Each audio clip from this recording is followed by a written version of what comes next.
Yes dear students, हमने अपने last lecture में हीट एंड मास ट्रांसफ़र के लास्ट लेक्चर में one dimensional heat conduction flow देख चुके थे, जिसमें हमने temperature at any point inside the body और हीट ट्रांसफर रेट दोनों को कैलकुलेट कर लिया था।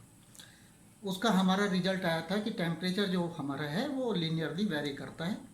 आज जो है हमारे पास सेकंड है, ये है आज हमारे पास heat transfer rate through a hollow cylinder. इसका मतलब क्या है कि हमारे पास एक होलो सिलेंडर है, जैसे ये पैन मेरे पास है, ये होलो एक सिलेंडर है और इसके इनर सरफेस का टेम्परेचर T1 है, आउटर सरफेस का टेम्परेचर T2 है और हीट जो है रेडियली आउटवर्ड फ्लो कर रही है। रेडियली मतलब जैसे कि ये पैन है हमारे पास, ऐसे हीट बाहर निकल रही है, इस डायरेक्शन में आपकी हीट बाहर जा रही है, रेडियली बोलते हैं इसको हम। ठीक है, तो हमको आज ये भी आपका वन डायमेंशनली हमने लिया है, क्योंकि हीट इसमें 3 डायरेक्शन में इसमें भी फ्लो कर सकती है, लेकिन जब 3 डायमेंशनल हम लेंगे तब आपको हम तीनों डायरेक्शन बताएंगे कि कौन कौन सी होती है वो। यहाँ पे सिंपल हम वन डायमेंशनल रेडियल डायरेक्शन ले रहे हैं, तो रेडियल डायरेक्शन में कितनी हीट फ्लो होगी ये हमको कैलकुलेट करना है। और एजम्पशन हमारे सेम है कि material is homogeneous and isotropic, thermal conductivity is constant, no voids, no internal heat generation. ये सब जो कांस्टेंट थे, वो जो एजम्पशन हमने अपने लास्ट लेक्चर में लिए थे वही सेम हम यहाँ पे ले रहे हैं। लेकिन इसमें को एरिया जो है वो कांस्टेंट नहीं है, क्योंकि सर्कुलर जो आपने सिलेंडर लिया है, सर्कुलर क्रॉस सेक्शन, उसका इनर सरफेस का एरिया 2πr/L है और 2πr1/L है, और आउटर सरफेस का एरिया जो है 2πr2/L है। तो आपका एरिया क्या कर रहा है, वहाँ पे वेरी कर रहा है। Is it clear? अंदर एरिया कम है और बाहर आउटर सरफेस का एरिया ज़्यादा है। Is it clear? यस। चलिए अब देखिए, हमने ये एज्यूम किया है कि हमारे पास ये एक सिलेंड्रिकल बॉडी है, ये R1 है, ये R2 है और इस सरफेस का टेम्परेचर T1 है और T1 की वैल्यू T2 से ज़्यादा है। T1 की वैल्यू T2 से ज़्यादा है। इसका मतलब क्या हुआ, हीट जो है आपकी सिलेंडर के अंदर से बाहर की तरफ फ्लो करेगी। हीट जो है सिलेंडर के अंदर से बाहर की तरफ फ्लो करेगी। ये जो मैंने यहाँ पे बनाया है एरो, ये आपको हीट फ्लो को दिखाता है, ये आपको हीट क्यू दिखा रहा है। ये जो मैंने एरो बनाया है बाहर की तरफ, ये सब आपको हीट फ्लो दिखा रहा है कि हीट की डायरेक्शन क्या है। तो हमने इसको आउटवर्ड बनाया, रेडियली आउटवर्ड बनाया। इसका मतलब ये हुआ हीट जो है अंदर से बाहर की तरफ फ्लो कर रही है। ठीक है, अब हमको सेम ऐसे ही चलना है जैसे हमने लास्ट लेक्चर में किया था, सेम हमको ऐसे ही करना है। तो हम क्या करेंगे, इसमें सबसे पहले हमारे पास फोरियर लॉ है। फोरियर लॉ क्या बोलते हैं, Q equals to -KA dt/dx। Q equals to -KA dt/dx हमारा फोरियर लॉ है, वेयर ए जो है वो क्रॉस सेक्शन एरिया है, जिसके थ्रू जो हमारी हीट की डायरेक्शन है उसके परपेंडिकुलर, और dx जो है वो है हीट ने पॉइंट 1 से पॉइंट 2 तक कितनी डिस्टेंस ट्रेवल की है। तो सेम हमें करना है यहाँ पे। सपोज डेट ये हमारा जो है फ्रंट व्यू से जब मैं इसको देखता हूँ तो मेरे को क्या होगा, एक R1 दिखाई देगा, एक उसके बाद R2 एक दिखाई देगा। हम क्या करते हैं, इन दोनों के बीच में एक जो है एक सिलेंड्रिकल एलिमेंट कंसिडर कर लेते हैं जिसकी रेडियस R है और उस एलिमेंट की जो थिकनेस है वो dr है। तो मैं यहाँ पे लिख देता हूँ कि consider a radial element of radius R and thickness dr। तब इसका मतलब ये हुआ कि जो रेडियल एलिमेंट हमने लिया है उसका जो क्रॉस सेक्शन एरिया होगा वो कितना आ जाएगा, जिसके थ्रू हीट पास कर रही है। तो हीट तो आपकी ऐसे पास कर रही है, ऐसे पास करती है, तो ये कितना है 2πr ये होगा, और लेंथ कितनी है L। तो टोटल हीट ने कितने क्रॉस सेक्शन एरिया को किया होगा, टोटल हीट जो है कितने एरिया से पास की होगी, तो टोटल हीट पास की होगी 2πr/L, क्योंकि हीट जो है आपकी अब रेडियली जा रही है इस डायरेक्शन में, तो ये 2πr और ये L है, तो टोटल एरिया कितना हो जाएगा 2πr/L। आई होप आपको ये समझ में आया होगा। चलिए, तो और कितना ट्रेवल किया है, तो हमने ये क्या माना, ये dx थिकनेस मानी। मान लो ये एलिमेंट मैं लेता हूँ, इसकी थिकनेस dr है, ये एलिमेंट लिया, तो यहाँ से हीट आएगी और यहाँ पे जाएगी, तो इसने ट्रेवल कितना किया dr। तो मैं क्या लिखूंगा, मैं अब इसको रफ कर देता हूँ।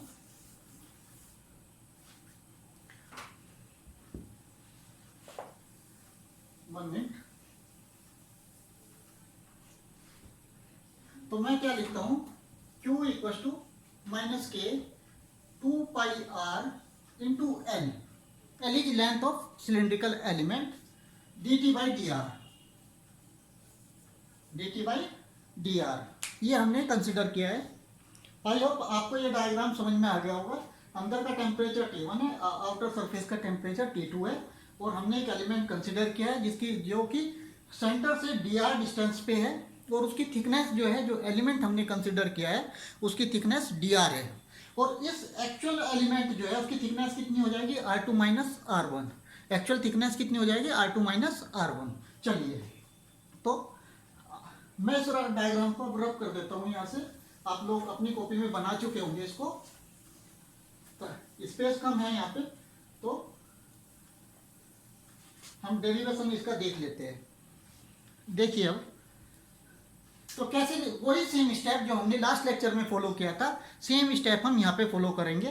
तो क्या होगा, Q into d r equal to minus k 2πl into D T. क्योंकि ये R है, ये R नीचे चला जाएगा, ठीक है। अब हम क्या करेंगे, Q integration d r by r from R1 to R equal to minus k 2πl dt from T1 to T। I hope आपको ये समझ में आया होगा। हमने जो एलिमेंट कंसिडर किया है वो सेंटर से r डिस्टेंस पे है, तो जो हमने dr को इंटीग्रेट करना है, कहाँ से कहाँ तक करेंगे, R1 से R तक। और टेम्परेचर मान लेते हैं, जो एलिमेंट है उस पर टेम्परेचर T है, तो टेम्परेचर की वैल्यू कहाँ से कहाँ तक होगी, T1 से T2। आप जब इसको इंटीग्रेट करेंगे तो इंटीग्रेट करने के बाद आपको मिलेगा Q ln R2 minus ln R1। Integrate मैं कर चुका हूं, तो मैंने डायरेक्ट वैल्यू लिख दिया इसका, equal to minus k 2πl, और ये कितना हो जाएगा, T माइनस T1, और प्लस एक कांस्टेंट C आ जाएगा, प्लस एक कांस्टेंट C आ जाएगा। तो अब आपके पास क्या है, नेक्स्ट स्टेप इसका क्या होता है, इसमें आपको कांस्टेंट की वैल्यू निकालनी है।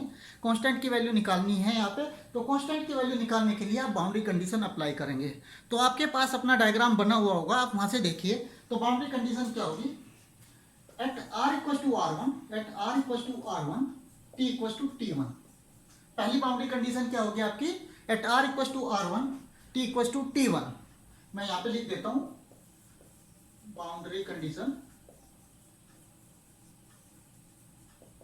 at r equals to R1 t equals to T1, and second boundary condition क्या होगी, at r equals to R2 t equals to T2। ये दो हमारी बाउंड्री कंडीशन है जिनकी हेल्प से हम C1 की वैल्यू निकालेंगे।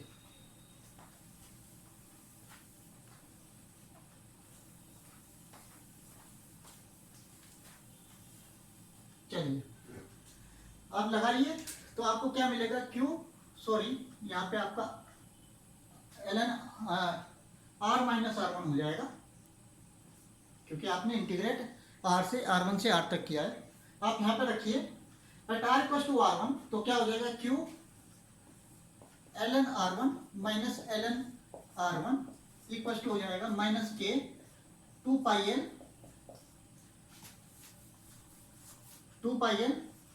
T1 minus T1 plus C। तो आपको ये समझ में आ गया होगा मैंने क्या किया है। मैंने यहाँ पे फर्स्ट बाउंड्री कंडीशन अप्लाई की है, और बाउंड्री कंडीशन करने के बाद ये तो कैंसिल हो गया, ये भी कैंसिल हो गया, तो आपके C की वैल्यू 0 आ गई। आई होप आप कैलकुलेट करेंगे तो आपको ये समझ में आ जाएगा, अपने आप से जब आप करेंगे तो C की वैल्यू आपकी 0 आ जाएगी। Now apply second boundary condition. जब आप सेकंड बाउंड्री कंडीशन लगाएंगे, Q ln R2 minus ln R1 equal to हो जाएगा आपका, किसके इक्वल होगा ये, माइनस के 2πl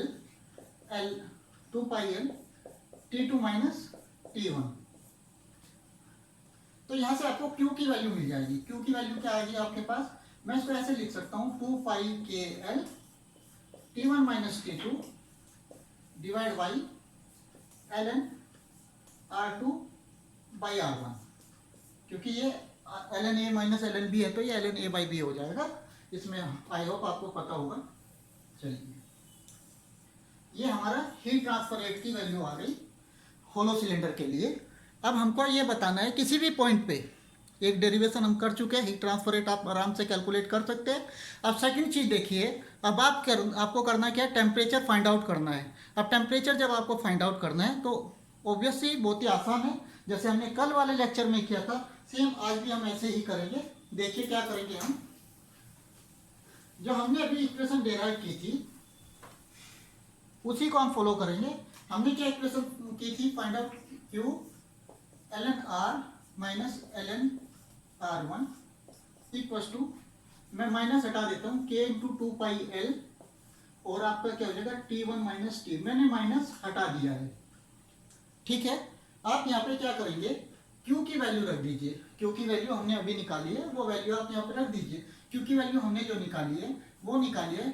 Q की वैल्यू आप रखेंगे K to 2πL divide by ln R2 minus ln R1 equal to K 2πL T1 minus T, और यहाँ पे Q की वैल्यू में T1 माइनस T2 भी था। ठीक है, अब आप क्या करेंगे, ये वाली वैल्यू आपकी कैंसिल आउट हो जाएगी, यहाँ पे ये वैल्यू कैंसिल आउट हो जाएगी। अब आपके पास क्या बचेगा, क्या हम इसको ऐसे लिख सकते हैं, T1 minus T2 divide by ln R2 minus ln R1 equal to T1 minus T divide by, 1 minute, यहाँ पे आपका ये नीचे चला जाएगा, ln R minus ln R1 divide by ln R1 minus ln R। ठीक है, यहाँ पे हमने ये किया, माइनस प्लस आप देख लीजिएगा एक बार, ये आपको रिजल्ट मिल जाएगा। अब ये देखिए आप, अगर आपको T की वैल्यू निकालनी है at any R, suppose that आपको R1 और R2 के बीच में किसी भी रेडियस पे आपको टेम्परेचर निकालना है, तो आप उस रेडियस की वैल्यू रखिए, यहाँ पे टेम्परेचर T आपको मिल जाएगा। एक चीज अब आपको ये समझ में आ रहा होगा, what is the relation between temperature and radius. तो यहाँ पे टेम्परेचर क्या है, ln के टर्म्स में है, टेम्परेचर और रेडियस में जो रिलेशन है वो लोगरिथमिक है। इसका मतलब ये हुआ, the variation of temperature in a hollow cylinder across the radial direction is logarithmic in nature. लिख लीजिए इसको आप लोग कि variation of temperature in radial direction across the radius is logarithmic in nature. मतलब टेम्परेचर का जो वेरिएशन होगा वो ln R की रिस्पेक्ट में वेरी करेगा। तो हमें यहाँ से क्या पता चलेगा, अगर मैं टेम्परेचर T निकालना चाहूँगा तो मैं क्या करूँगा, यहाँ पे R की वैल्यू रखूँगा। R की वैल्यू जैसे ही मैं रखूँगा यहाँ पे, तो आपको टेम्परेचर T मिल जाएगा। Is it clear. तो और जो टेम्परेचर की वैल्यू वेरी कर रही है वो ln R के फंक्शन में कर रही है। इसका मतलब क्या है, जो वेरिएशन है, जैसे लास्ट लेक्चर में हमने वेरिएशन निकाला था वो आपका क्या था, लीनियर आ रहा था, यहाँ पे वेरिएशन जो है आपका वो लोगरिथमिक आएगा। आई होप आपको ये समझ में आया है। आज हमने दो चीज़ डेराइव की, एक तो होलो सिलेंडर के लिए हमने एक होलो सिलेंडर के लिए हीट ट्रांसफर रेट कैलकुलेट किया, और सेकंड हमने उसका टेम्परेचर वेरिएशन किया। नेक्स्ट लेक्चर में हम स्पेरिकल बॉडी के लिए कैलकुलेट करेंगे। Thank you.